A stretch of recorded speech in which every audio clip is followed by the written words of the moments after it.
It started so simply, a small, humble teacup, the kind offered to guests in quiet meetings, carrying tradition, respect, and almost death.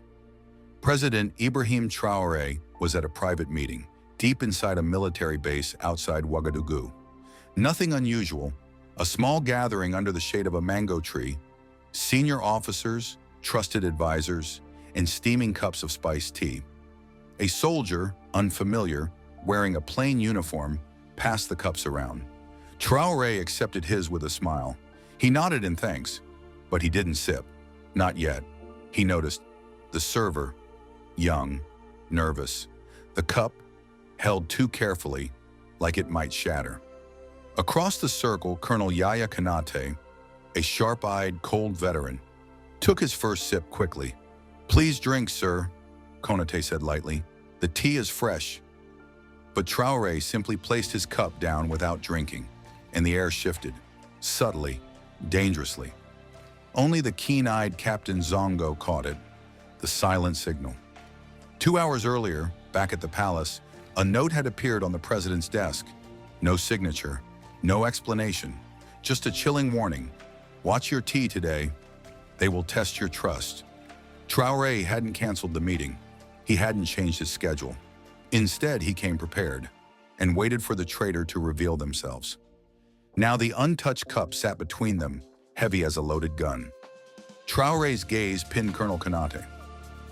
"You know," Traoré said softly, "it's interesting how much can hide in something as small as a cup."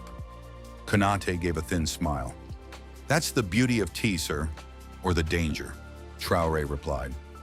Then he stood, slow, deliberate, and the entire atmosphere changed. The birds overhead even seemed to go silent. "Colonel," Traoré said quietly, voice sharp as steel, "do you trust the hands that poured this tea?" "Of course, Mr. President," Konate replied, almost too fast. "Good," Traoré said, motioning to an aide. "Then drink from my cup." The aide hesitated, confused.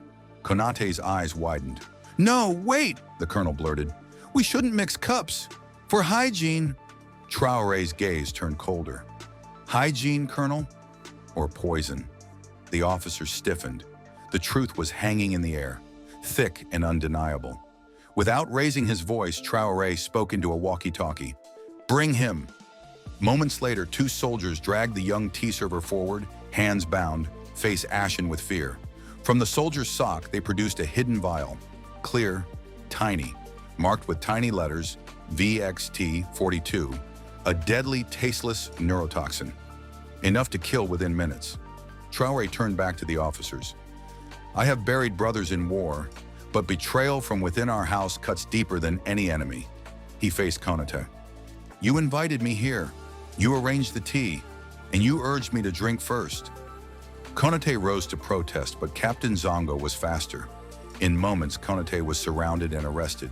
No shouting, no spectacle, only cold, final silence. But the betrayal went deeper. Inside the cold interrogation room, Konate denied everything. No knowledge of the poison, he claimed, framed. But then Captain Zongo laid a black notebook on the table, seized from the young tea server. Inside, coded names, payment records, meeting dates.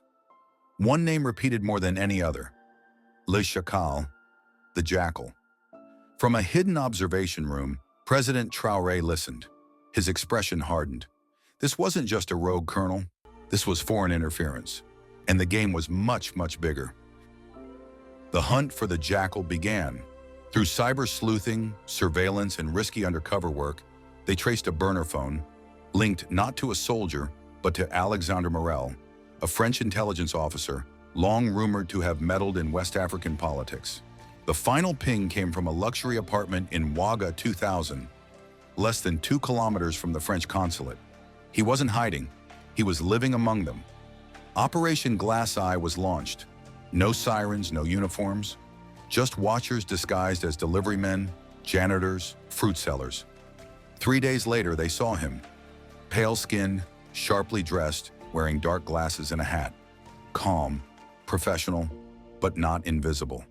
He made one mistake. He ordered food. President Traoré smiled when he heard the news. Good, let's deliver it ourselves. The trap was set. A fake dinner party, hand-picked loyal guests. Every dish, every utensil, every vase bugged and monitored.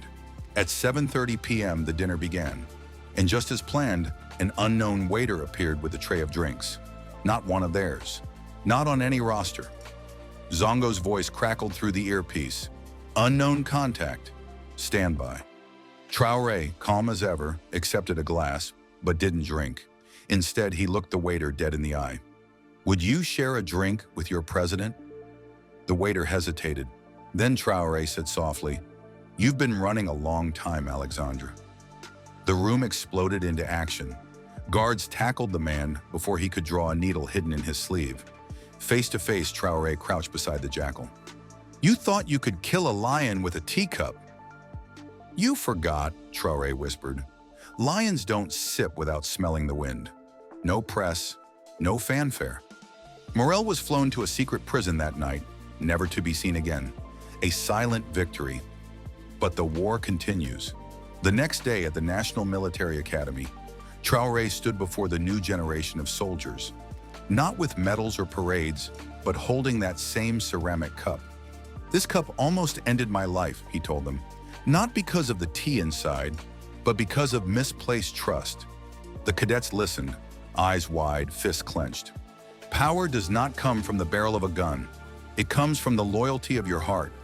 He placed the cup on a stone pedestal by the Academy flag. Let it remind you, even the smallest thing can carry betrayal or courage. Choose wisely. That night, alone on the palace rooftop, President Ibrahim Traoré watched the stars. He knew this wasn't the last threat. More jackals would come, more poison would be brewed.